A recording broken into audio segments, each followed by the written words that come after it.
When we think of leprosy or Hansen's disease, dermatology usually comes to mind first, but for us in psychiatry and neurology it represents a profound neuropsychiatric challenge.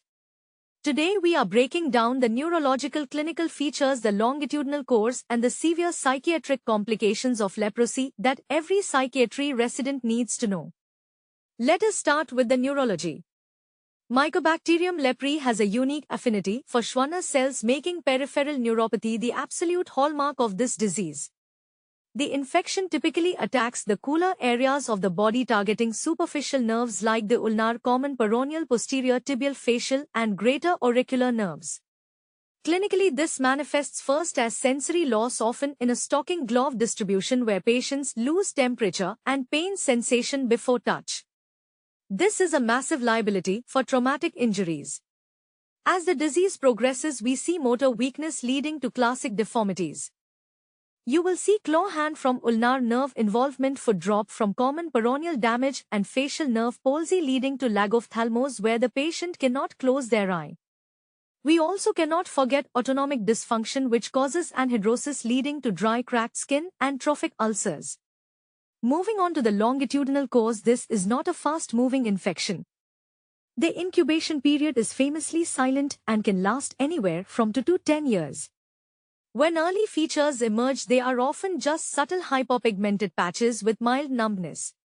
From there, the disease progresses and is classified along a spectrum based on the host's immune response, ranging from the localized tuberculoid form with few nerve lesions to the diffuse and symmetric lepromatous form. But the most critical periods in the longitudinal course are the reaction episodes. These are immune-mediated flare-ups that can rapidly accelerate nerve damage. Type 1 is the reversal reaction, causing acute neuritis and severe nerve pain. Type 2 is erythema nodosum leprosum or ENL, characterized by painful nodules, fever, and widespread neuritis. These reactions are medical emergencies because they cause irreversible neurological disability if not treated promptly. Now this brings us to the psychiatric complications, which is where our specialty steps in. The psychological burden of leprosy is immense, driven by a brutal combination of chronic pain, visible physical deformity, and deeply entrenched societal stigma. Adjustment disorders are incredibly common early in the diagnosis. However, as the disease progresses and social isolation sets in, we see very high rates of major depressive disorder and generalized anxiety disorder.